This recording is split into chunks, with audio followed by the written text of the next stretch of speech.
საგამოძიებო კომისიის შეკითხვებს გაქცეული პოლიტიკური ლიდერები და ყოფილი თანამდებობის პირები სასამართლოში მაგისტრი მოსამართლის თანდასწრებით დაიკითხნენ.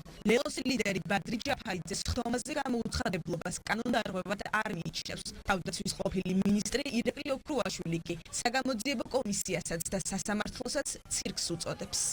არანაირი კომისია არ არსებობს საპარლამენტო, ისევ როგორც არ არსებობს არანაირი პარლამენტო. ცირკი არის ის, რაც ხელისუფლებამ დადგა იქ. იმ ადამიანების ისტორია რომ ძიმე იყო, ხელისუფლებას ჰქონდა შესაბამისი დრო, ყოველგვარი ხანდაზმულობის ვადების გასვლის შემდეგ რო არ დაეწყო ეს ყველაფერი. ეს ეგრეთ წოდებული კომისია შექმნილია კონსტიტუციის დარღვევით. ამ კომისიის ამოცანა არც ყოფილა არასდროს არც სიმართლის დადგენა, არამედ მისი ამოცანა ადამიანებს გაშავება. ჯაფარიძე და ოქრუაშვილი სავარაუდოდ მალე მამუკა ხაზარაძის ბედს გაიზიარებენ, რომელსაც საგამოძიებო კომისიაზე არ მისვლის გამო სასამართლომ აღკვეთი ღონისძიების სახით 50,000 ლარიანი გირაო შეუფარდა.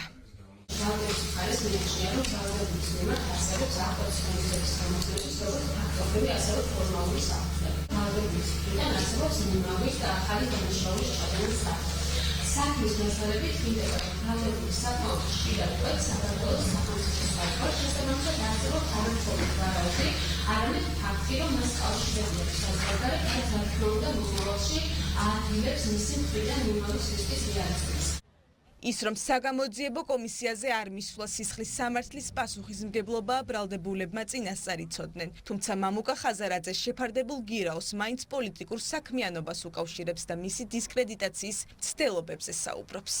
არ ვაღიარებ არალეგიტიმურ პარლამენტს, ისევე როგორც მის შექმნილ კომისიას. ეს არის ჩემი ურყევი პროტესტი და ეს პროტესტი იქნება მყარი, არანაირი და ვერანაირი გადაწყვეტილება მე ამ წმენას ვერ შემაცვლებინებს. მე ბატონო მამუკასთან ჩვენ გვექნება კონსულტაცია და შოულებრად ამას პრობლემას ვერ ვხედავ. რა გირაოს გადახდა რა პრობლემაა? მოსამართლის დღევანდელი გადაწყვეტილება შეაფასა საგამოძიებო კომისიის თავმჯდომარემაც. თეაწო ლუკიანის თქმით, ის ახლა ხაზარაძის საქმეზე მოსამართლის საბოლოო გადაწყვეტილების და საქმის არსებითი განხილვის მოლოდინშია.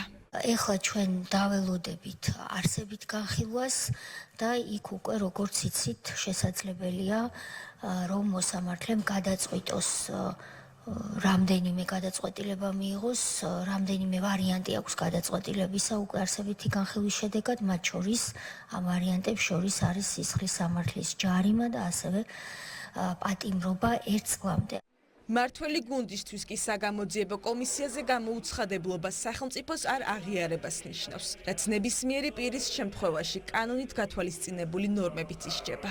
ოთხივე შეუსრულებლობა კომისიისა არის სისხლის სამართლის დანაშაული. კომისია მოითხოვა მოსვლა, ხაზარაძე არ მოვიდა. უფრო მარტივი კვალიფიკაციის სისხლის სამართლებელი კაზუსი არ არსებობს. სახელმწიფოს არ აღიარება არის მისი მიზანი. ნებისმიერი ადამიანი, ვინც არ უნდა იყოს, რა პოლიტიკური ბექგრაუნდისაც არ უნდა იყოს, პასუხს აგებს იმისათვის, რასაც ქვია ჩვეულებრივი კანონის მოთხოვნის დარღვევა. პოლიტიკოსის მანტია ნამდვილად არ არის არანაირი ინდულგენცია ხაზარაძისთვის და არც არავისთვის, რომ ის იყოს სამართლებრივი პროცესებისგან დახსნილი. დაბარებულ დროს და დღეს საგამოძიებო კომისიაზე გამოუცხადებლობა და კომისიის მოთხოვნის შეუსრულებლობა, სისხლის სამართლის პასუხისმგებლობა, რაც ჯარიმას ან 1 წლით თავისუფლების აღკვეთას ითვალისწინებს.